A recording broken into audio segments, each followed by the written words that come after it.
Yuk jadi bagian dari dakwah kami. Dukung operasional dakwah dan sosial kami, raih pahala amal jariah yang terus mengalir sampai hari kiamat. Assalamualaikum warahmatullahi wabarakatuh. Alhamdulillah. Wassalatu wassalamu ala rasulillah. Segala puji dan puja kehadirat Allah subhanahu wa ta'ala atas segala nikmat yang Allah limpahkan kepada kita. Juga selanjutnya kita panjatkan salawat dan taslim kepada Nabi besar Muhammad sallallahu alaihi wa ala alihi wa sahbihi wasallam. Semoga penyelenggara, seluruh tenan-tenan dan semua jemaah yang hadir, serta juga yang mengikuti acara ini secara online di media kami, dipenuhi hajat-hajat dunia akhiratnya, diikhlaskan niatnya, diampuni dosa-dosanya dan diangkat derajatnya. Dan sebagaimana Allah satukan dalam majlis ini, semoga Allah satukan juga kita di surga Firdaus tanpa hisab. Dan saya mengajak, ini lepas asar hari Jumat adalah waktu mustajab doa. Kita sama-sama berdoa agar negara kita dijaga ketentraman, kedamaiannya. Kita tahu di hari-hari ini lagi ada masalah genting yang sedang terjadi antara masyarakat dengan anggota dewan kita. Semoga Allah memberikan jalan keluar terbaik. Allah hindari semua anarkis, perbuatan-perbuatan yang bisa mengganggu stabilitas negara. Dan juga Allah subhanahu wa ta'ala menyelamatkan negara kita dari semua tipu daya, dari orang-orang yang menginginkan kerusakan. Dan siapapun yang menginginkan keburukan bagi negara kita, bagi agama kita, bagi keluarga dan individu kita, semoga Allah kembalikan tipu daya mereka kepada diri mereka sendiri. Allahumma amin. Baik teman-teman sekalian, kalau yang ditanya tadi tentang masalah sakinah, yang memiliki makna sangat luas. Ketenangan jiwa, ketentraman hati, kedamaian, semua itu masuk dalam makna sakinah. Dan memang Allah subhanahu wa ta'ala mensyariatkan pernikahan dengan tujuan meraih sakinah.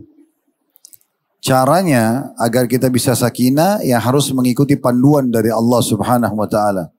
Tidak akan mungkin kita mendapatkan ketentraman jiwa, kedamaian, kecuali mengikuti apa yang telah Allah syariatkan. Kalau kita berjalan semau kita sendiri, sebagai contoh misalnya ada banyak orang memulai rumah tangganya dengan kemaksiatan kepada Allah.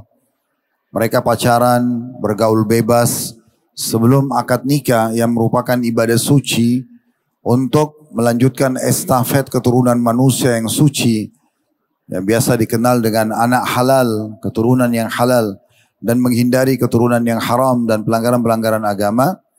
Maka tentu saja dia sudah merusak makna sakinah itu sendiri. Orang yang memulai rumah tangganya dengan pelanggaran agama berarti dia sudah menghilangkan pembukaan atau pondasi dasar sakinah itu. Banyak orang tidak sadar ketentraman dan kebahagiaan rumah tangganya tidak dia dapatkan karena maksiat yang dia lakukan dari sebelum menikah. Dipastikan itu sebabnya. Karena dosa dan maksiat itu bahasa kita adalah pelanggaran. Dan semua pelanggaran sangat dekat dengan konsekuensi hukuman. Hukumannya hilangnya ketentraman jiwa. Semua ahli maksiat pasti gelisah. Tidak ada ahli maksiat itu yang tentram. Orang kalau mau berzina di hotel pasti dia gelisah. Orang kalau mau mencuri pasti gelisah. Orang kalau mau menipu atau membunuh atau apa saja, pelanggaran-pelanggaran dalam agama pasti akan dimulai dengan kegelisahan. Berarti kan dia menghilangkan ketentraman jiwanya. Tapi orang sebaliknya kalau tidak melakukan pelanggaran agama, hatinya akan lapang. Hidupnya akan tenang. Dia dengan sangat mudah bisa melalui kehidupan ini dengan tidak ada gangguan dan tidak ada sama sekali hal-hal yang bisa menghilangkan kedamaiannya. Ini sebagai contoh misalnya. Masalah yang lain juga yang banyak menghilangkan sakinah dalam rumah tangga itu adalah seseorang tidak meniatkan pernikahannya karena Allah. Dia hanya sebatas karena suka dengan pasangannya. Jadi ketentraman, kedamaian dirasakan selama rasa sukanya masih ada. Dia tidak ada urusan ibadahnya. Kapan terjadi sesuatu perubahan dari pasangan? Seperti contoh misalnya terjadinya perubahan fisik karena faktor umur, obesitas, misal perubahan ekonomi yang terjadi dari suami misalnya, ini akan mendatangkan perubahan sikap dari pasangan yang tujuannya bukan karena Allah. Sehingga sakinah yang ada hilang, terganggu. Makanya kita harus niatkan menjalankan sunnah Allah dan Rasulnya, atau perintah Allah dan juga perintah Rasulullah sallallahu alaihi wasallam. Sebagaimana kata Nabi SAW, an-nikahu sunnati, wa man ragiba an sunnati falaysa minni. Nikah adalah sunnahku, siapa yang menolak sunnahku, masuk dalam maknanya adalah menikah niat bukan karena perintah yang aku telah perintahkan, bukan karena Allah, maka bukan dari golonganku. Tidak akan mendapatkan apa yang dijanjikan. Orang kalau niat ibadah, selalu sakinah, ketentraman itu ada pada dia. Sebagai contoh misalnya, orang kalau pergi haji, biayanya besar, jaraknya jauh, butuh ekstra energi. Pesawat saja dari Jakarta ke Jeddah 9 jam kalau yang direct. Perjalanan dari Jeddah dengan proses imigrasi sampai ke Mekah tidak kurang antara 2 sampai 3 jam. Belum lagi untuk melaksanakan rangkaian ibadahnya. Umroh itu sekarang mungkin paling cepat, ya, itu sekitar 3 sampai 4 jam. Kalau crowded bisa lebih dari itu. Artinya butuh biaya yang besar, butuh ekstra waktu, butuh ekstra energi, butuh ekstra sabar gitu ya. Kalau orang niatnya haji bukan karena ibadah, dia kalau pulang haji sedikit saja duka dia temukan. Misal ada yang dijanjikan oleh travel dari jenis makanan dia tidak dapat, atau telat busnya, maka dia akan gerutu. Dan dia akan mengatakan, saya tidak mau haji lagi. Cukuplah sekali. Tapi kalau orang niatnya ibadah, semua suka dukanya akan indah bagi dia. Dukanya pun bagi dia adalah penyebab bertambahnya pahala. Nah itu kalau diniatkan ibadah. Nah rumah tangga seperti itu. Kalau diniatkan ibadah, kekurangan apapun yang muncul dari pasangan kita akan membuat kita menunggangi itu supaya menjadi ajang pahala buat kita. Makanya kata Nabi SAW, janganlah seorang mukmin laki-laki membenci istrinya yang mukminah perempuan, karena kalau dia tidak suka satu sikap atau karakternya, dia bisa ridho dengan sikap dan karakter yang lain. Kalau niatnya ibadah, kita akan merangkul pasangan kita supaya dia keluar dari kekurangannya atau kesalahannya, dia bertobat dan dia perbaikin, serta juga dia sempurnakan kekurangannya. Nah dia diniatkan ibadah. Sakinah akan didapatkan kalau kita niatkan karena ibadah, karena suka dukanya kita bisa lalui. Kemudian selanjutnya juga yang bisa menghilangkan sakinah dalam rumah tangga adalah tidak fokus pada kewajiban dan tugas masing-masing. Kita ini laki-laki sebagai suami dan nanti kalau sudah punya anak sebagai ayah, fokus saja kepada tugas yang Allah wajibkan pada kita. Dan itu berkisar di yang pertama muasyarah bil ma'ruf. Kita punya kewajiban dan berdosa kalau tidak menggauli istri plus anak-anak dengan baik-baik, sopan santun.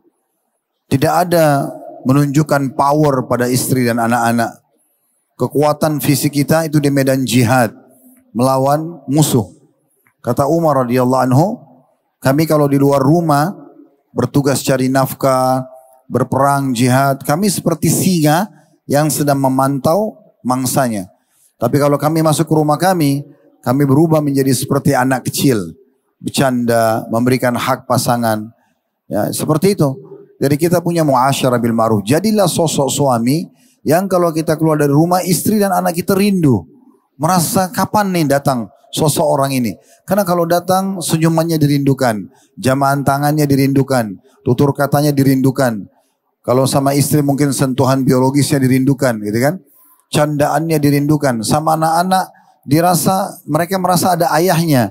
Ada tempat mereka untuk bermain. Tempat mereka untuk dilindungi dan seterusnya. Nah ini idealnya. Muasyarah bil ma'ruf. Jangan menjadi seorang ayah yang kalau kita keluar atau seorang suami justru istri sama anak kita bersyukur. Karena selama di rumah kasar, matanya tajam, tangannya kasar ya, lisannya kasar. Ini semua jauh dari figur seorang muslim. Makanya kata Nabi SAW, akmalul mu'minina imanan ahsanuhum khuluqa. Orang mukmin yang paling sempurna imannya, paling besar pahala yang di sisi Allah, paling Allah cintai, ya, paling tinggi derajatnya di surga adalah orang yang paling sempurna akhlaknya. Wa khiyarukum khiyarukum li ahlihi.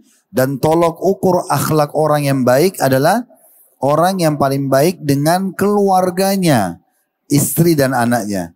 Wa ana khiyarukum li ahli. Dan saya adalah orang yang paling baik pada keluarganya. Maksudnya contohin saya. Begitu kata Nabi SAW.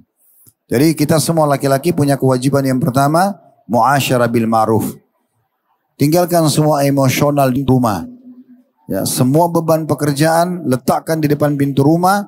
Pada saat masuk rumah, maka kita menjadi figur yang berbeda.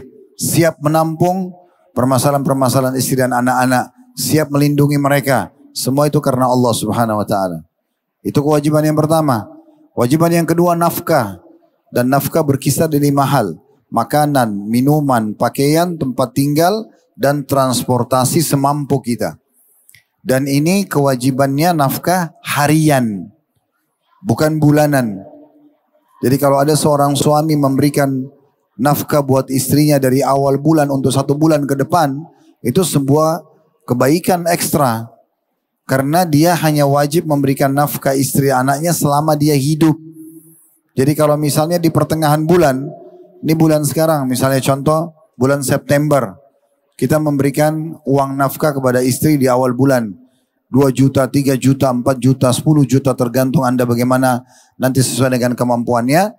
Maka kita sudah mendapatkan pahala. Sebenarnya kewajiban kita per hari di mana kita hidup.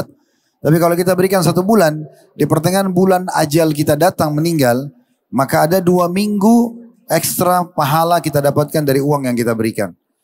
Tapi ini dasarnya harus diperhatikan. Kata Nabi SAW, kafa limari ithman an yudayya man yaqutuh. Sungguh sangat berat siksaannya bagi seseorang yang membengkalaikan apa yang telah diwajibkan untuk dia nafkahi.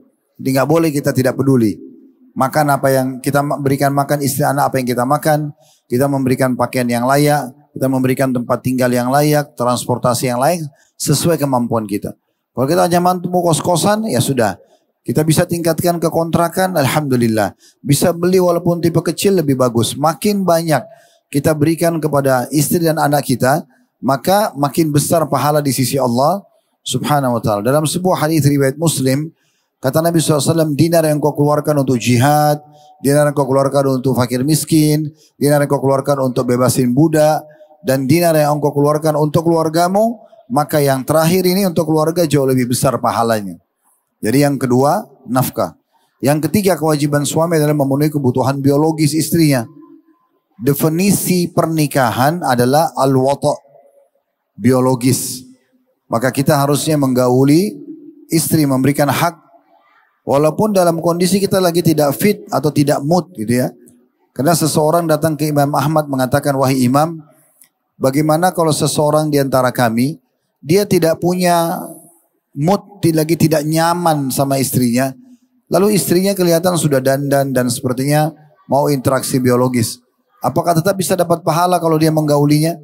Kata Imam Ahmad, iya. Dia bisa niatkan untuk memberikan haknya sebagai istri sehingga ada pahalanya. Berarti kewajiban dia sebagai suami, dan juga dia bisa niat untuk mendapatkan keturunan yang baik. Dan menggauli istri pahalanya besarnya sama dengan kadar besarnya kalau dosa zina. Sebagaimana Nabi SAW bersabda kepada para sahabat, di kemaluan kalian ada pahala yang sangat besar. Kata para sahabat, ya Rasulullah, apakah seseorang di antara kami menggauli istrinya? Dia biologis, dia sudah dapat kenikmatan, dia dapat pahala? Maka kata Nabi SAW, apakah kalau kalian letakkan pada yang haram, zina, dapat dosa nggak? Kan zina dosa besar. Maka begitu juga kalau kalian letakkan pada yang halal. Yang keempat, pendidikan. Ajarkan pendidikan-pendidikan agama pada istri. Salatnya, nutup auratnya, membaca Al-Qur'annya. Berikan keleluasan. Kalau kita bisa ajar, alhamdulillah. Kita tidak bisa, biarkan dia ikutin halaqah-halaqah Quran, kajian-kajian, supaya dia belajar. Terutama berhubungan dengan hukum-hukum wanita. Hukum haid, hukum nifas, ya, hukum menyusui, hak-hak suami yang merupakan kewajiban dia sebagai istri. Bagaimana tugasnya sebagai ibu kalau nanti punya anak. Hal-hal pendidikan anak, ya. Semua ini diajarkan atau kita biarkan dia belajar. Yang terakhir, yang kelima, kewajiban suami adalah perlindungan. wajib kita menjaga dan melindungi istri dan anak kita. Bahkan kalau ada seseorang di antara kita wafat, meninggal karena membela keluarganya, maka dia mati syahid. Sebagaimana sabda Nabi SAW, orang yang meninggal karena membela dirinya, nama baiknya, membela hartanya, membela keluarganya, maka dia dihitung mati syahid. Ini yang bisa membawa pada sakinah. Kalau kita fokus pada kewajiban kita. Yang mengganggu sakinah lawannya, kita bengkalaikan, kasar, hilanglah kewajiban yang pertama, muasyarah bil ma'ruf, menggauli istri dengan baik. Tidak peduli dengan nafkah. Berapa banyak istri yang mengeluh dan mengajukan perceraian, khulu di pengadilan, ya, mengadukan cerai kepada pemerintah karena nafkahnya tidak dikasih. Kadang-kadang suaminya hanya karena malas, pengangguran, gak mau kerja, atau ada uang perhitungan, pelit, gak bisa. Ya, ingat, pelit itu bagian dari dosa besar. Bukan cuma sifat atau karakter yang buruk ya, tapi dosa. Imam Az-Zahabi rahimahullah masukkan dalam kategori dosa besar, pelit itu sendiri. Dan terlalu banyak ancaman dalam Al-Quran dan juga hadis-hadis Nabi SAW tentang masalah bakhil atau pelit ini. Dan tidak akan mungkin muncul sakinah dan juga cinta dan kasih sayang antara suami istri selama masih perhitungan. Tapi kalau seseorang itu royal, pasti loyalitasnya orang muncul. Nah itu. Jadi ini. Begitu juga dengan istri. Dia kalau mau sakinahnya ada dalam rumah tangganya, dia jalankan tugas dan kewajibannya. Ya.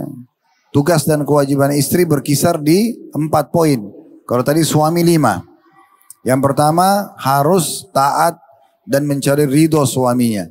Sebagaimana sabda Nabi SAW, istri manapun yang membuat suaminya murka, marah, maka Allah yang di langit sana juga marah padanya sampai dia buat suaminya ridho. Dalam riwayat yang lain, istri manapun yang menjaga sholat 5 waktunya, puasa Ramadannya, dan melayani suami dengan baik, kecuali pada saat meninggal dia boleh pilih dari 8 pintu surga yang mana dia mau masuk.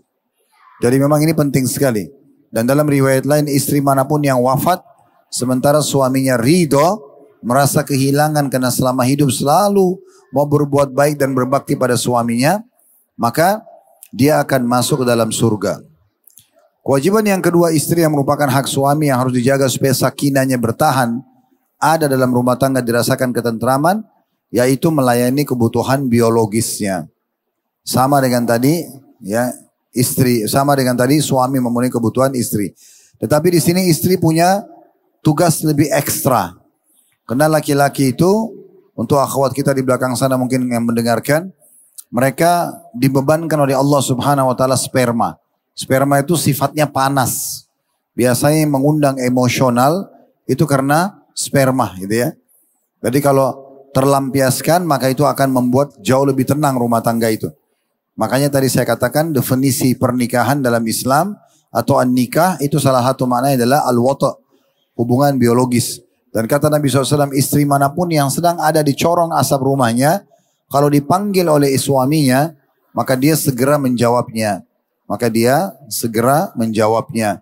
Seorang wanita datang kepada Aisyah mengatakan, wahai ummul mukminin, bagaimana kalau kami lagi tidak mood?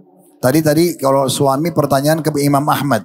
Kalau ini perempuan nanya kepada Aisyah dalam sebuah riwayat, bagaimana kalau kami sedang tidak mood, ngambek sama suami? Lalu suami minta dilayani biologis. Apakah kami berdosa kalau kami menolaknya? Kata Aisyah, iya.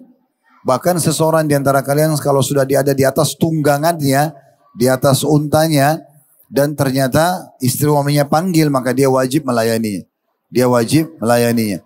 Bahkan Aisyah mengatakan, radhiyallahu anha, kami, para istri Nabi maksudnya, kalau ingin digauli oleh Rasulullah SAW sementara sedang haid, maka beliau menyuruh mengeraskan ikatan kain di keluarnya darah, kemudian beliau menggauli kami. Yang keempat, tidak boleh berpuasa sunnah sementara suami ada di rumah kecuali dengan izinnya. Sebagaimana sabda Nabi SAW, tidak halal atau tidak boleh seorang istri berpuasa sunnah sementara suaminya hadir kecuali dengan izinnya. Jadi kalau suami misalnya istri biasa puasa Senin atau hari Kamis, bertepatan salah satu dari 2 hari ini suami lagi cuti. Dan dia mau puasa, dia harus izin dulu. Kalau suaminya izinkan maka dia puasa, kalau tidak maka dia tidak puasa. Nah ini kewajiban dia. Dan kalau dia sedang puasa sunnah, suaminya minta dibatalkan, maka dia wajib membatalkannya. Tapi puasa sunnah. Yang terakhir, yang keempat adalah tidak boleh keluar rumah kecuali dengan izinnya. Tidak boleh memasukkan tamu siapapun di rumah kecuali dengan izinnya. Sebagaimana kata Nabi SAW, hak kalian dari istri kalian adalah mereka tidak boleh memasukkan siapapun di rumah kalian kecuali yang kalian ridhoi, atau memasukkan yang kalian tidak sukai. Begitu juga dalam hadis yang lain, istri manapun yang keluar rumah tanpa izin suaminya maka dilaknat sampai kembali. Dan ini penyebabnya, gitu kan? Sakinah. Jadi yang pertama, dia membangun rumah tangga di asas kemaksiatan. Tadi ya, berzina sebelum nikah, ini menghilang sakinah. Kemudian yang kedua, dia nikah bukan karena niat ibadah, karena hanya suka. Sakinahnya datang kalau rasa suka masih ada. Kapan ada penyebab hilangnya itu karena faktor umur, obesitas, bangkrutnya usaha dan segala macam, ini akan merusak sakinahnya. Yang ketiga, tidak fokus pada kewajibannya. Makanya saya bilang tadi kita fokus pada kewajiban. Yang terakhir, yang keempat adalah banyak berdoa supaya Allah jadikan keluarga Anda sakinah. Ayat Al-Quran yang sangat masyhur. Teman-teman yang hadir sini yang masih bujang dan gadis pun dianjurkan mengamalkan ayat ini. Rabbana hablana min azwajina wa dhurriyyatina qurrata a'yun waj'alna lil muttaqina imama. Maknanya dalam sekali. Ya Allah, jadikanlah pasangan-pasangan kami dan keturunan-keturunan kami sebagai penyejuk mata kami, supaya kami tentram, bahagia, sakinah di rumah. Dan jadikanlah kami pemimpin orang-orang beriman. Ulang-ulangin terus doa ini sebagai sebuah kebutuhan, supaya pasangan kita dari sebelum kita nikah, calon pasangan kita itu sudah Allah pilihkan yang memang yang baik. Kalaupun sudah menikah, Allah perbaiki kalau dia punya kesalahan, Allah juga bantu dia menyempurnakan kalau dia punya kekurangan. Jadi banyak berdoa. Kalau sudah umur 40 tahun, ada doa yang lain, karena Al-Quran menyebutkan itu umur 40 tahun. Rabbi auzi'ni an ashkura ni'mataka allati an'amta alayya wa ala walidayya wa na'mala salihan tardah wa aslih li fi dhurriyyati inni tubtu ilaika wa inni minal muslimin. Ya Tuhanku, mudahkanlah aku mensyukuri nikmat yang telah Kau karuniakan kepadaku dan kepada kedua orang tuaku, dan agar aku berbuat amal-amal saleh yang Kau ridhai, dan perbaikilah keturunanku, rumah tangga, supaya tidak ada anak-anak yang nakal, ada ketentraman dalam rumah tangga itu. Dan aku bertobat kepadamu dan aku termasuk orang yang berserah diri. Oke, Masya Allah, luar biasa sekali. Sepertinya sudah hampir semua dari materi kita, Ustaz. Namun di sini tentu saja, Ustaz, bisa kita ambil kesimpulan tadi, tarik kesimpulan dari semua penjabaran antum. Intinya adalah kita niatkan kepada Allah, benar, Ustaz. Dan selanjutnya mungkin dalam menuju keluarga sakinah ini sendiri, Ustaz, mungkin kita juga barangkali bakalan menemukan case-case ataupun kasus-kasus seperti di sini salah satu contohnya. Dalam suatu rumah tangga kadang juga ada suami yang mungkin barangkali tidak memiliki ketegasan dalam membuat sebuah keputusan. Dan dia mungkin dalam urusan apapun, baik dalam urusan keuangan, urusan keputusan sehari-hari, ia mengatakan itu terserah istrinya saja. Mungkin dalam niat dia mengatakan ini untuk menghargai istrinya, namun tidak ada ketegasan di dalamnya. Apakah suami yang seperti ini itu salah satu indikator dari perusak kesakinahan ini sendiri, Ustaz? Iya, tentu saja. Teman-teman sekalian, Allah menciptakan hanya 2 jenis kelamin, laki-laki dan perempuan. Tidak ada jenis kelamin yang ketiga, ya. Dan masing-masing sudah punya fungsi ya dan tugas yang Allah bebankan.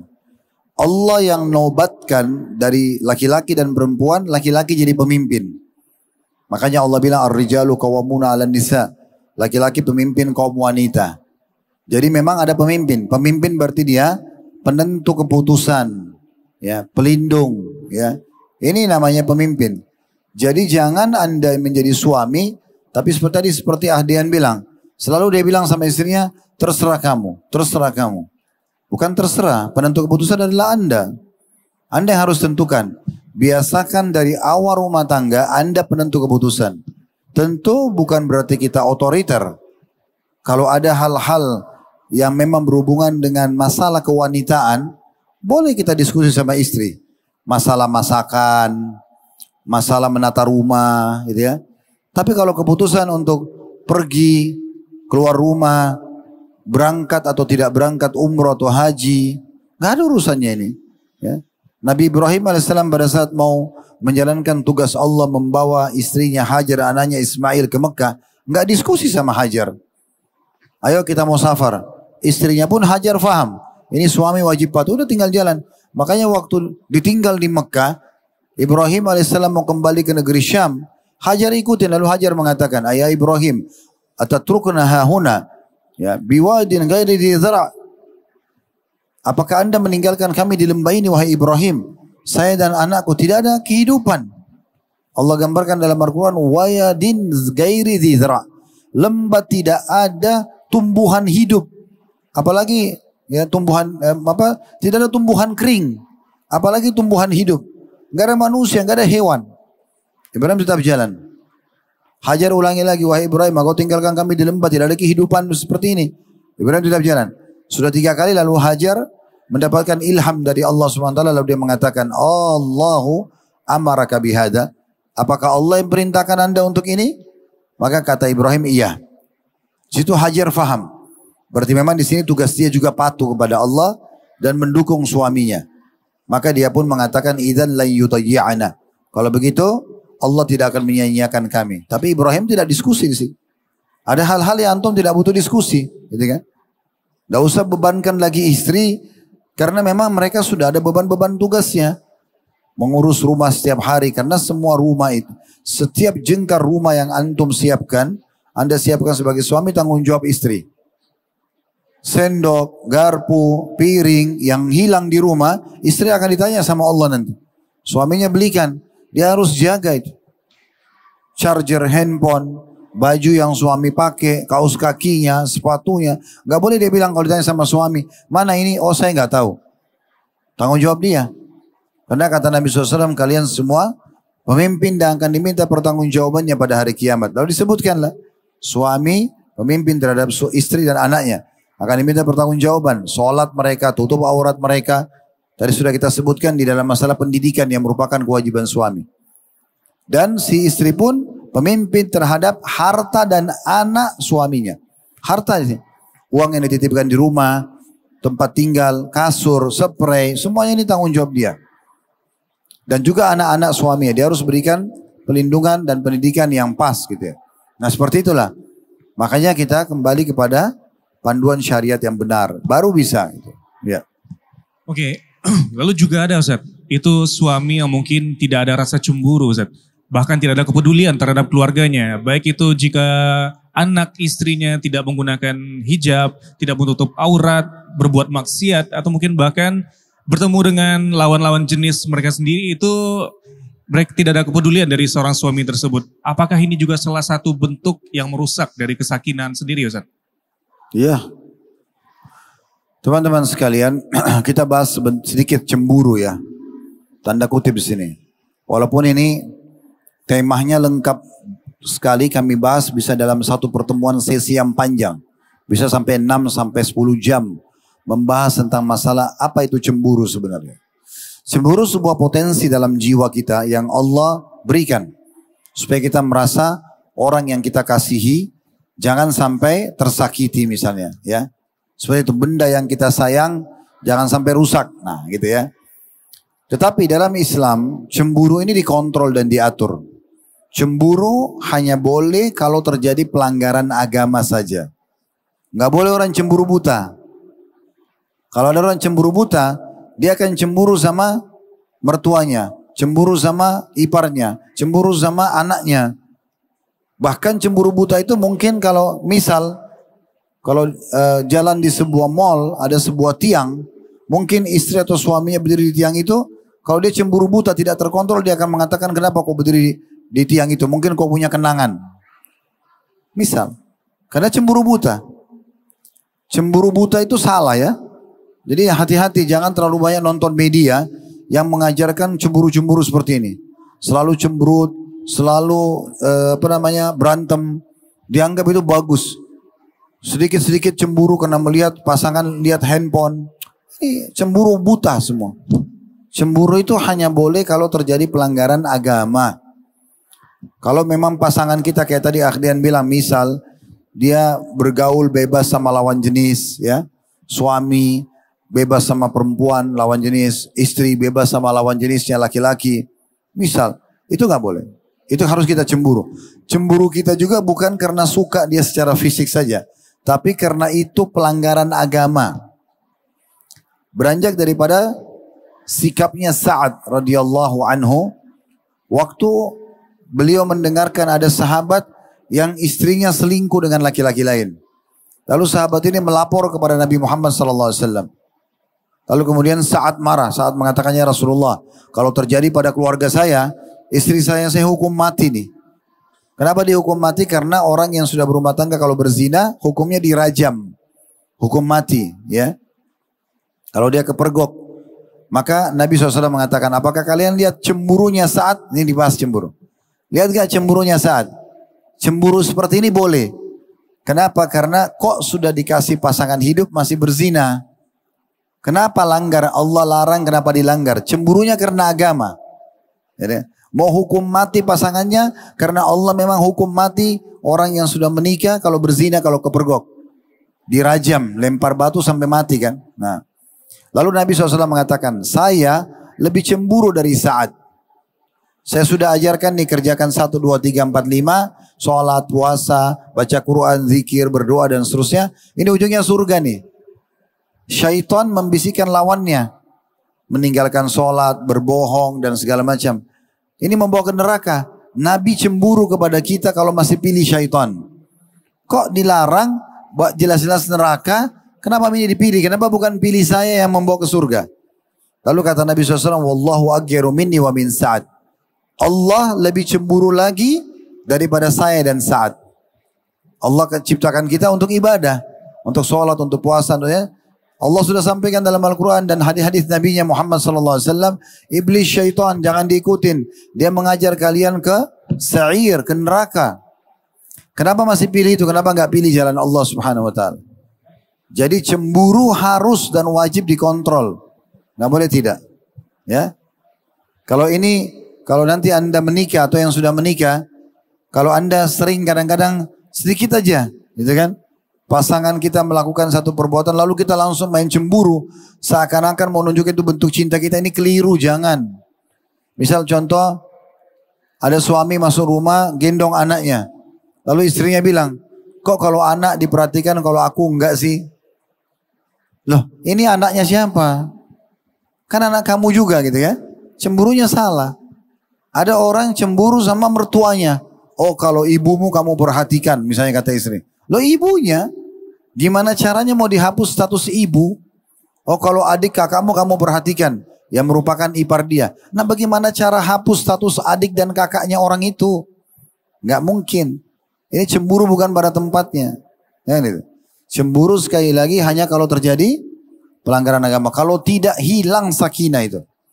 Cemburu buta itu merusak sekali.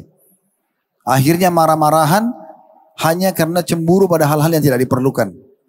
Cemburu pada mertua. Ada banyak istri membuat suami jadi durhaka pada ibunya. Pilih aku atau pilih ibumu. Kalau dia normal, dia pilih ibunya tentunya. Tapi ada laki-laki kadang-kadang karena cinta sama istrinya, dia pilih istrinya. Lebih baik gak ke rumah ibunya daripada istrinya ngambek. Harusnya istri yang salehah, dia menjadi penyebab suaminya bakti sama ibunya. Dia ingatkan, ya sudah 2 hari kita gak ketemu ibu kamu, ya kita pergi yuk. Nah misalnya, ajak sama-sama. Nah itu yang benar gitu kan. Sama juga dengan suami, gak boleh sembarangan cemburu gitu ya. Cemburu buta, semuanya orang dicemburuin. Ya, bahkan ayahnya, mertua dia ya, ayah istrinya atau saudara istrinya, ini sebenarnya gak bisa dicemburuin. Karena status ayah mahram. Status saudara juga mahram gitu ya. Tapi kalau bergaul bebas selain mahram, nah itu boleh kita cemburu. Cemburunya bukan karena kita suka dia ya, karena agama larang. Supaya cemburu itu bermakna dan ada pahalanya. Ya. Oke, Syukran Ustaz. Selanjutnya kita mungkin beranjak ke ibu-ibu Ustaz.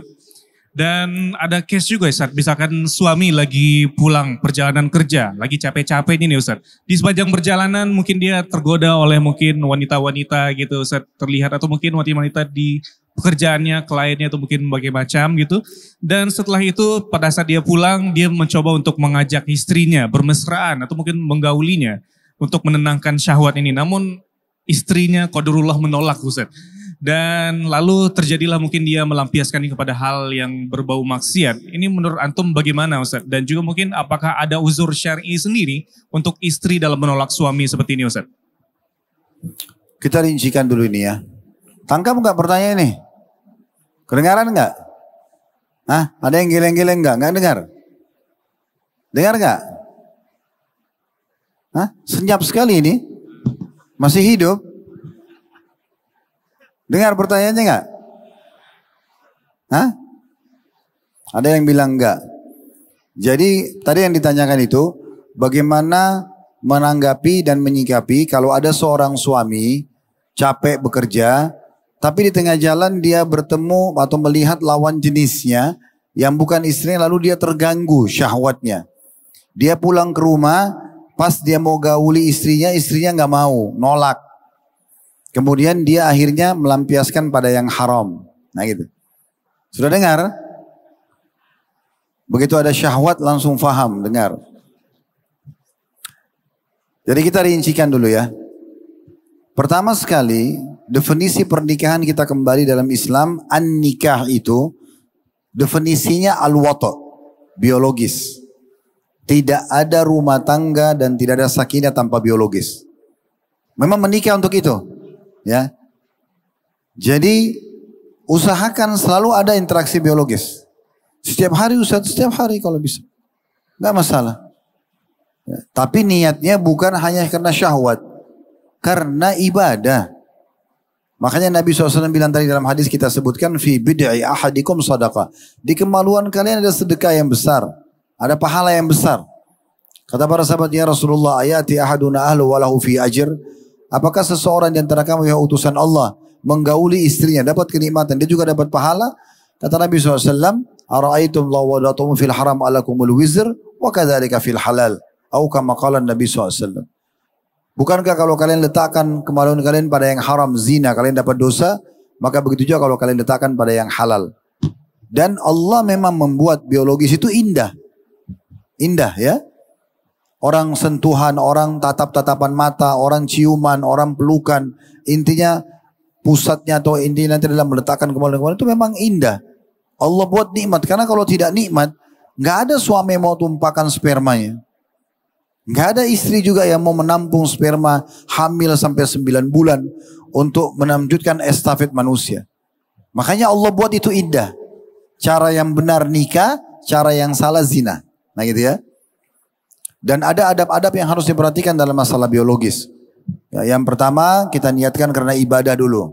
Yang kedua kita membaca doa. Sebagaimana kata Nabi SAW, kalau seseorang dari kalian ini menggauli istrinya lalu dia membaca Allahumma jannibna minasyaitan wa jannibis syaitani ma razaqtana. Ya Allah, jauhkanlah syaitan dari apa yang kau karuniakan kepada kami. Ya, jauhkanlah kami dari syaitan dan jauhkan syaitan dari apa yang kau karuniakan untuk kami. Maksudnya kenikmatan biologisnya dan juga anak nanti kalau hamil. Maka kata Nabi SAW, kalau mereka dikaruniai anak, anak itu tidak akan diganggu oleh syaitan selamanya. Yang ketiga, memberikan hak pasangan. Nabi SAW melarang setiap pasangan itu sengaja memberhentikan biologis sebelum pasangannya puas. Begitu hadisnya. Sampai Nabi SAW mengingatkan laki-laki, jangan kalian menarik kemaluan kalian sebelum pasangan kalian selesai dari hajatnya. Ya, memang seperti itu. Kemudian juga kita mengemas dengan kemasan-kemasan yang baik. Makanan yang sehat, istirahat yang cukup, penampilan yang bersih dan rapi, bau badan ya, bau mulut, bau badan. Alangkah baiknya kalau dimulai dengan mandi yang segar dulu, pilih baju yang baik ya. Teman-teman laki-laki sini kalau pulang kerja, jangan langsung melakukan interaksi biologis walaupun syahwat lagi bergejolak. Anda dari pagi keluar rumah sampai sore atau maghrib belum sikat gigi. Makan ini, makan itu. Baju Anda mungkin kotor, bau debu. bau asap, ya, mungkin juga bau badannya keringatan, maka masuk rumah setelah salam, mungkin salaman saja Anda langsung mandi dulu. Kalau saya begitu, masuk rumah saya mandi dulu, bersih, ganti baju, kita pun fresh kembali. Ya, semua penat-penat pekerjaan di luar sudah selesai, pakai baju yang bersih, berbeda, penampilan yang berbeda. Ya, di depan istri. Istri pun sama nanti akan seperti itu tentunya. Pasti dia akan sambut suaminya dengan yang baik gitu ya. Jadi kita buat suasana itu. Pakai minyak wangi yang paling disukai oleh pasangan kita. Dan Nabi SAW mengatakan dicintakan dunia kalian kepadaku karena ada wanita yang dicintai. Istri, ibu, anak perempuan, saudari dan wangi-wangian.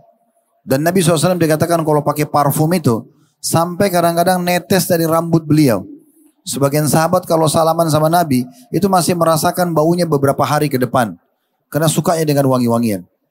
Jadi kalau antum masuk rumah bersih, ya, fresh penampilannya kembali, wangi, saya yakin tidak mungkin istri nolakin.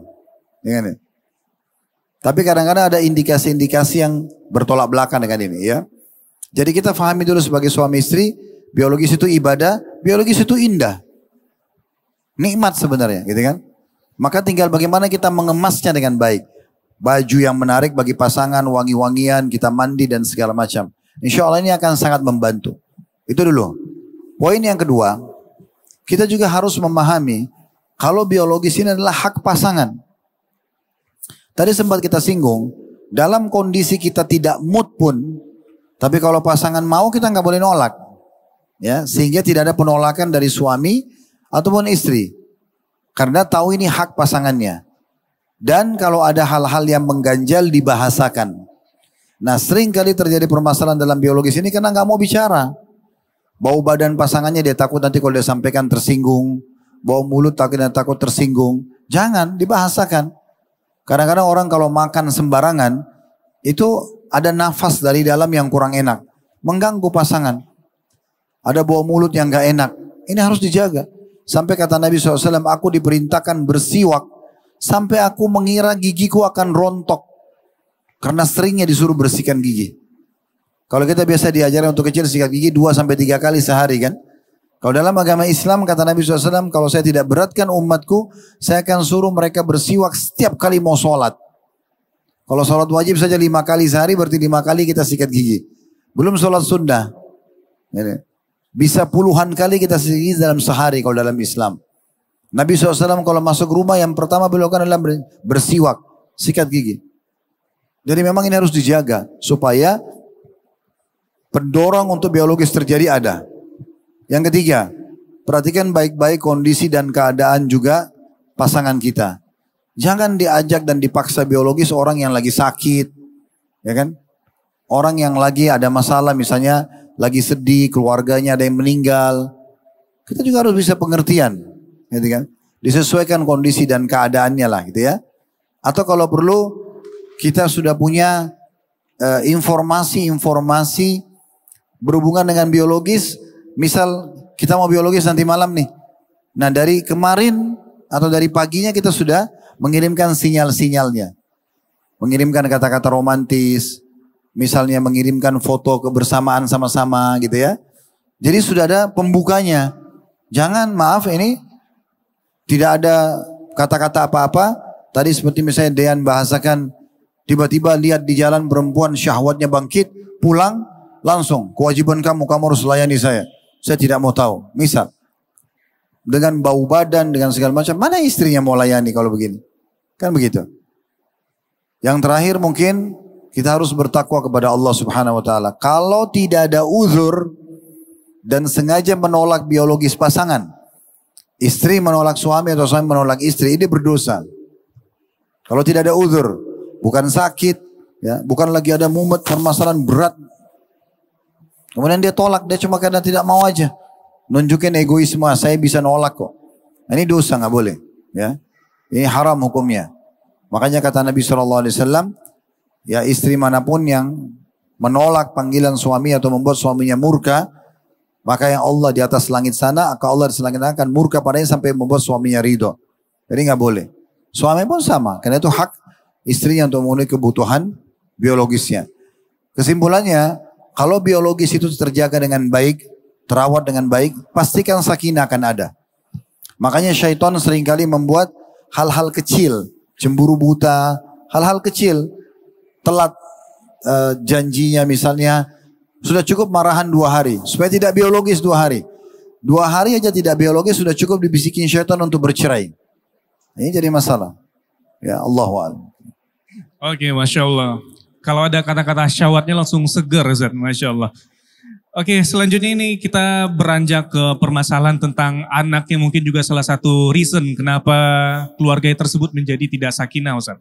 Kadang pada saat kita dalam mengurus anak, mungkin bapak ataupun ibu-ibu sendiri, melihat tingkat anak-anak yang di luar kendali itu kadang juga mulai emosi kita menjadi naik, tidak terkendali, lalu timbullah keinginan untuk memarahinya. Lalu setelah itu timbullah rasa menyesal setelah melihat anak-anak tersebut seperti terluka ataupun luka hatinya ketika setelah kita marahi tersebut, Ustaz.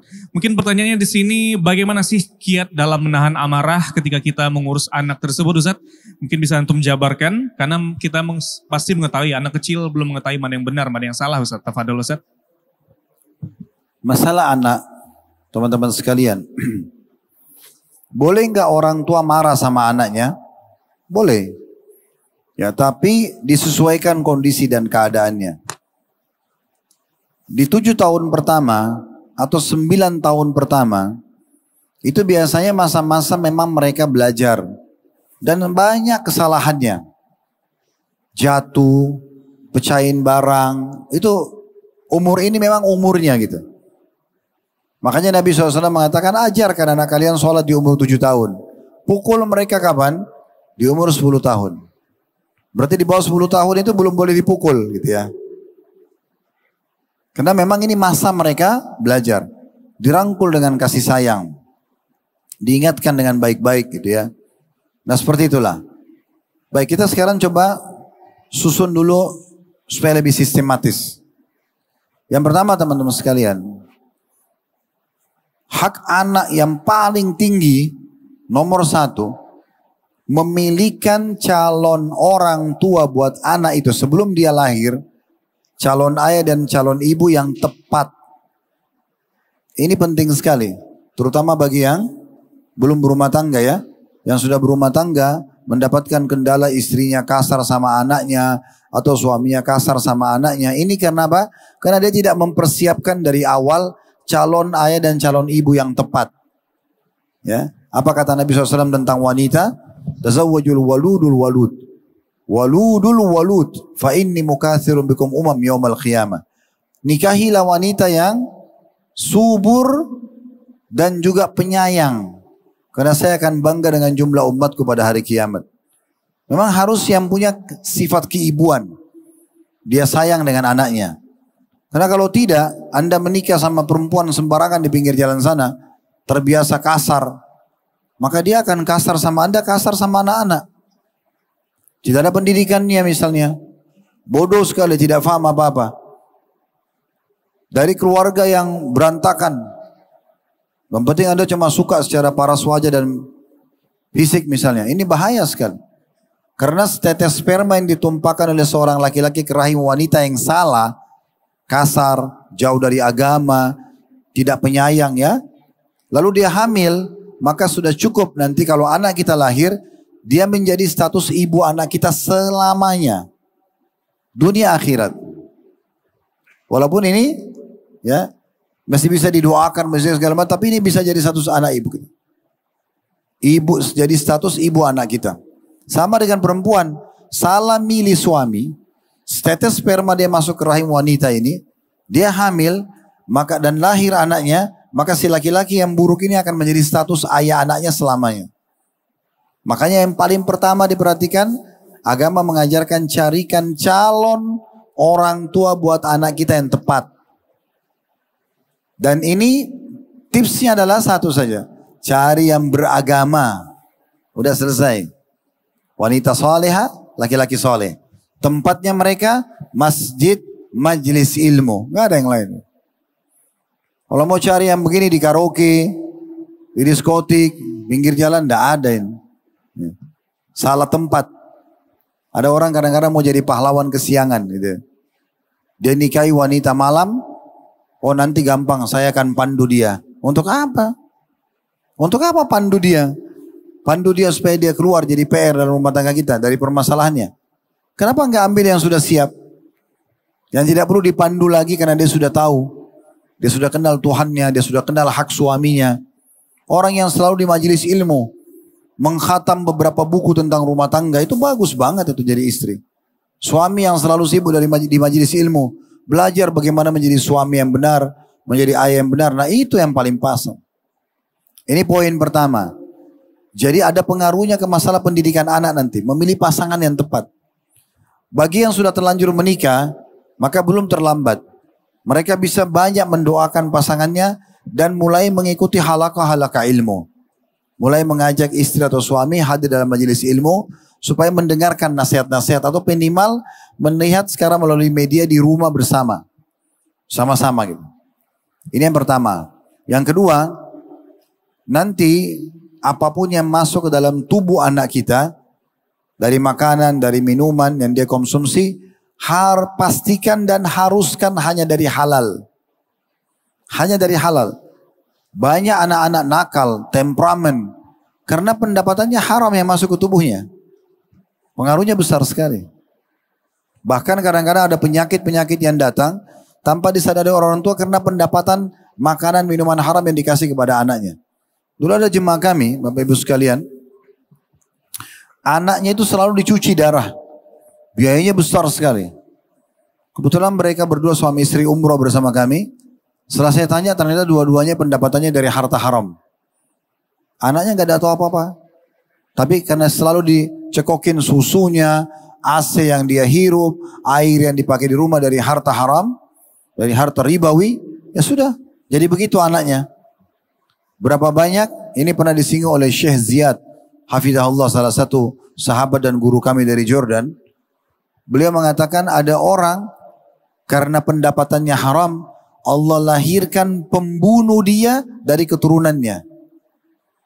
Begitu dia kaya raya dari harta haram, Allah buat anaknya dia lahir, anak ini bunuh dia nanti untuk mengambil warisan. Pernah dengar gak?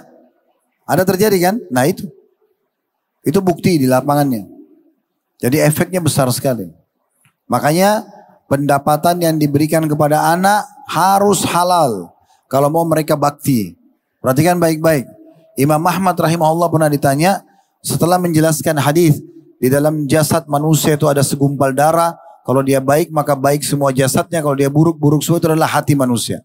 Maka ditanya bagaimana cara melunakkan hati supaya gampang terima nasihat, gampang diisi dengan iman, gampang tunduk kepada Allah, kerjakan perintah, tinggalkan larangan. Kata beliau, dengan makanan halal. Pendapatan halal penting, ya. Buat diri kita, buat istri juga. Mau istri Anda bakti sama Anda, kasih dia makanan dari rezeki halal. Anak-anak kasih dari halal. Anda pun mau selamat dari segala macam mara bahaya, pastikan yang Anda konsumsi halal. Kata Sa'ad radhiyallahu anhu, saya tidak akan memasukkan sesuap makanan di mulut saya kecuali saya pastikan itu sudah halal. Kalau tidak, saya tidak akan sentuh. Ini penting, ya. Itu yang kedua. Yang ketiga, jangan berikan pilihan apapun kepada anak-anak. Selalu sebagai orang tua kita yang memilihkan buat mereka. Makanannya, minumannya, pakaiannya, sekolahnya, sepatunya, teman-temannya, kita yang aturin. Biasakan itu. Tidak usah kita menawarkan kepada anak, nak pengen makan apa? Nak mau pergi kemana? Gak usah tawarkan. Kenapa? Karena dia gak tahu. Umurnya masih 4 tahun, 5 tahun, 7 tahun. Ngerti apa dia? Gak ngerti jarak, gak ngerti biaya, gak ngerti energi yang dibutuhkan. Anda yang ngerti. Ini sering saya sampaikan dalam pengajian-pengajian saya dalam pendidikan anak ya. Pernah kami bedah buku, judulnya begini, yang mendidik anak dalam Islam. Kan unik. Ada seorang laki-laki umur 35 tahun, seorang sebagai ayah, ada seorang istri, istrinya si laki-laki tadi, umur 30 tahun misalnya sebagai seorang ibu. Mereka mencarikan sekolah buat anaknya TK atau SD. Begitu masuk ke 2 sekolah misalnya, 2 sekolah ini sudah ditanyakan kurikulumnya, mereka juga tahu tanya biayanya, mereka tahu kondisi dan keadaan tenaga pengajar dan bangunan fisiknya. Mereka tahu jarak dari rumah ke sekolah berapa jauh. Setelah mereka simpulkan dari sekolah A, sekolah B, kayaknya sih kita pilih sekolah B aja deh. Karena lebih dekat dengan rumah, karena biayanya lebih hemat. Tapi uniknya, si suami 35 tahun dan istri 30 tahun tanya anaknya yang 7 tahun. Nak, kalau kamu pilih yang mana? Sekolah ini kebetulan dindingnya sekolah A biru, sekolah B hijau. Anak ini kebetulan suka biru. Udah yang biru aja ayah, biru aja ibu. Konyolnya kedua orang tua yang 35 sama itu dan 30 tahun ikuti anak yang 7 tahun. Coba. Korbanin jarak, korbanin biaya, korbanin kurikulum hanya karena anak. Salah. Gak usah tanya. Saya di rumah begitu sama anak-anak. Gak ada saya tanya. Beliin pakaian langsung kasih, pakai. Ada makanan, biasakan. Saya bilang yang suka sama istri saya. Ini makanan rezeki kita hari ini, baca bismillah nak, tangan kanan. Syukuri ya, biasakan begitu. Kalau anda didik anak anda dengan cara seperti ini, pastikan teman-teman walaupun sudah berumah tangga, tetap dia hormati kita sebagai orang tuanya. Kita tanya ibu ayah bagaimana pendapatnya. Karena memang kita sudah didik begitu. Kita dijadikan sebagai orang tua untuk mengatur anak, bukan diatur oleh anak. Jangan dibalik. Jadi ibu saya sarankan, ini sering saya sampaikan di pengajian. Gak usah tanya anak, nak mau pengen makan apa? Kalau anaknya bilang, ibu saya lagi mau ayam goreng. Ibunya bilang baik, besok nanti ibu buatin kamu. Besok anaknya akan tanya, ibu mana ayam goreng saya? Oh ibu lupa. Maka bisa saya dia mengatakan, ibu ini. Itu kan kalimat durhaka. Nah ini diperhatikan. Ya. Kemudian yang keempat. Selalu ucapkan kata-kata baik buat anak-anak. Semoga kau jadi anak soleh nak. Semoga kau jadi anak soleha. Semoga panjang umur. Semoga kau jadi hafal Quran. Selalu. Jangan pernah bilang, kamu kok nakal banget sih. Bisa jadi doa. Dia bukan nakal. Anak-anak lagi aktif. Bukan nakal itu. Doakan agar potensi itu menjadi positif. Bukan kita katakan begitu. Hindari semua hinaan kepada anak-anak. Namanya Aisyah, misal. Namanya Hafsah. Ya, misalnya. Kebetulan anak ini gemuk. Dipanggil, diganti, gendut. Kenapa panggil gendut? Walaupun dia badannya gemuk. Panggil namanya. Kita namakan dengan nama baik. Kata Nabi SAW, jangan kalian doakan keburukan buat diri kalian, keluarga kalian, dan juga anak kalian dan harta kalian. Yang bisa saja Allah subhanahu wa malaikat datang mengaminkan dan terjadilah. Saya pernah berbagi kisahnya Syekh Sudes. Abdurrahman Sudes ini imam Masjid Haram. Umur beliau sekarang itu 80 tahunan seingat saya. Tapi Masya Allah suaranya masih bagus. Dan kalau berdoa di malam terakhir Ramadan itu selalu beliau yang dipilih. Dan sekarang beliau satu-satunya pertama kali sistem di Saudi diangkat menjadi ketua dua masjid. Masjid Haram dan Masjid Nabawi. Biasanya dulu Masjid Haram ada ketuanya sendiri, Masjid Nabawi ada ketuanya sendiri. Tapi sekarang beliau jadi ketua dua-duanya nih, Mekah dan Madinah. Waktu ditanya diwawancarai, apa rahasianya anda bisa jadi seperti ini? Kata dia, doa ibu saya. Ditanya, bagaimana doa ibu anda? Dia bilang, dulu waktu saya kecil kalau saya aktif sekali. Biasa kita anggap anak itu nakal ya. Maka ibu saya dalam kondisi marah mengatakan begini, pergilah ke Masjid Haram, semoga kau jadi imam haram. Dia bilang, saya yakin saya jadi imam karena doa ibu saya itu. Jadi selalu ucapkan kata-kata yang baik kepada anak-anak. Ya. Oke, Taib, syukur Ustaz. Mungkin dikarenakan waktu sudah hampir ini, kita langsung ke pertanyaan terakhir Ustaz. Jadi di sini ada kalanya di dalam rumah tangga itu antara suami dan istri itu mereka sampai ke puncak di mana keduanya sama-sama stres Ustaz. Mungkin suami karena beban pekerjaan, istri karena beban mengurus rumah tangga dan anak. Hingga keduanya menjadi stres tingkat tinggi. Akhirnya tak terbendung terjadilah cekcok Ustaz. Dan ketika pada saat terjadi cekcok ini, sepertinya sangat sulit untuk menemukan titik terang Ustaz. Nah menurut antum sendiri ketika terjadi cekcok ini, siapa yang harus ngalah duluan Ustaz? Suami atau istri Ustaz? Yang pertama jangan stres. Ya. Gak usah stres. Kenapa stres? Orang yang banyak stres ini banyak keriput. Lebih cepat ubanan. Susah untuk interaksi sama orang karena bawaannya emosional. Ya kan itu. Tapi kan Ustaz beban pekerjaan banyak. Semua juga orang bekerja. Kenapa antum harus stres? Kenapa teman antum gak stres? Tapi kan pekerjaan jaga anak-anak di rumah Ustaz sebagai istri juga banyak. Anaknya 3, 4, 5. Nah, banyak juga orang punya anak sama. Sebenarnya tergantung antum menikmati atau tidak pekerjaan itu. Ini kalau saya pribadi, saya enjoy saja waktu saya. Saya kalau lagi dakwah ya saya dakwah, saya lagi kerja ya saya kerja, saya lagi di rumah ya saya di rumah, lagi sama anak-anak main saya main-main. Benar-benar saya tidak tumpu sedikit satu sama yang lain dan saya tidak jadikan sebagai bahan stres. Sebesar apapun sesuatu yang datang dalam hidup saya pribadi ya. Mungkin teman-teman pernah lihat ada goncangan-goncangan nasional, tuduhan ini dan itu. Saya biasa aja itu.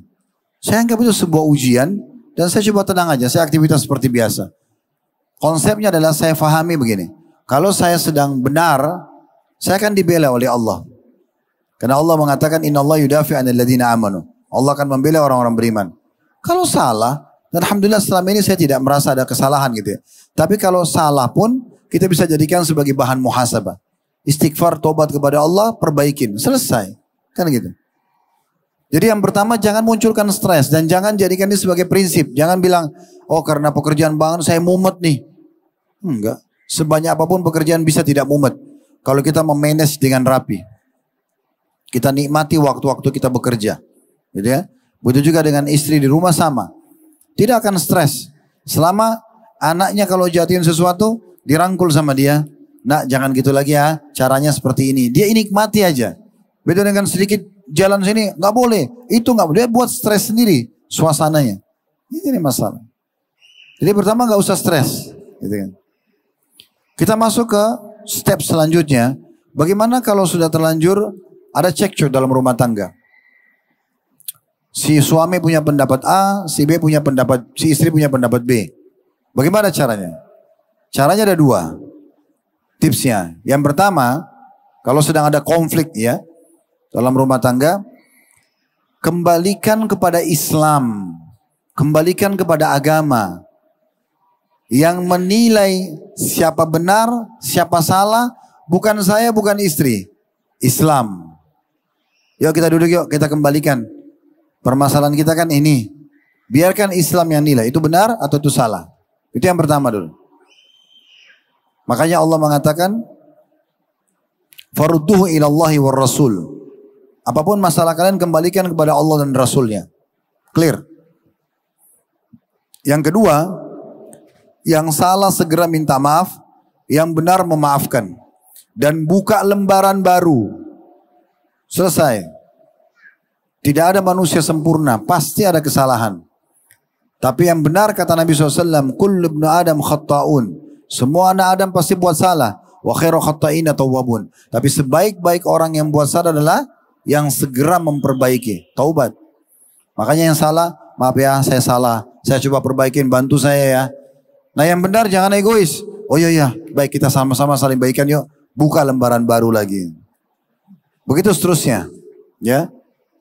Dan jangan pernah menyimpan apapun yang pernah menjadi pemicu konflik. Misalnya isi WA.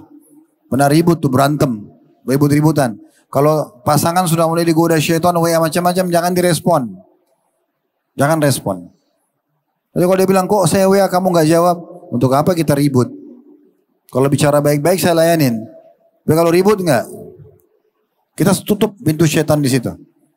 Karena syaitan selalu mau memicu pertikaian.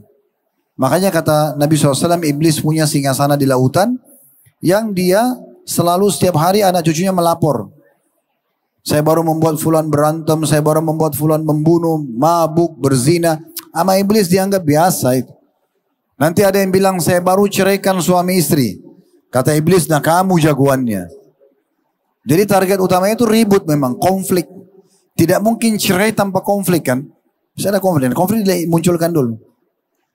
Makanya kembali kepada Islam yang pertama, supaya tertutup pintu syaitan. Yang kedua, langsung yang salah minta maaf, yang benar memaafkan, buka lembaran baru. Jangan lupa, poin berhubungan dengan yang kedua, jangan libatkan orang ketiga dalam konflik. Ini bisa Anda tambahkan tips yang ketiga sebenarnya. Jangan libatkan orang ketiga kecuali ahlinya. Masalah medis, dokter. Masalah agama, ke ustaz sama ustazah. Jangan bicara sama orang yang gagal dalam rumah tangga. Ini ribut suami istri. Yang istri bicara sama janda, si suami bicara sama duda. Ya udah ajarannya cerai. Pasti. Gagal. Atau bicara sama orang yang tidak punya pengalaman. Konflik rumah tangga bicara sama bujang sama gadis. Mana ngerti dia. Ada salah satu kerabat kami. Cerai sama suaminya gara-gara apa? Hampir setiap ada masalah bicara sama adiknya masih gadis. Saya nggak ngerti apa-apa. Satu waktu adiknya sudah sumpek, mumet. Ini apa sih? Udah kak, cerai aja kak. Cerai betul. Karena bukan ahlinya kan gitu.